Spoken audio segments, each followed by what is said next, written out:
ইলাহা ইল্লাল্লাহ। থামলে ল এরকম উচ্চারণ হবে।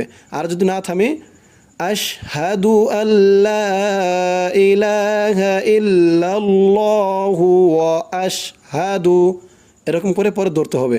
তো আমরা এখানে যেহেতু শিখবো এই জন্য থেমে পড়ব। আশহাদু আল্লা ইলাহা ইল্লাল্লাহ ওয়া আশহাদু আন্না মুহাম্মাদান আবদুহু ওয়া রাসূলুহু। তো এই হচ্ছে তাশাহুদ। যারা তাশাহুদ বা আত্তাহিয়াতু সহি শুদ্ধ করে পড়তে পারেন না, এই ভিডিওটি যদি আপনারা 1-2 বার দেখেন তাহলে অবশ্যই আপনারা সহি শুদ্ধ করে মুখস্থ করে নিতে পারবেন।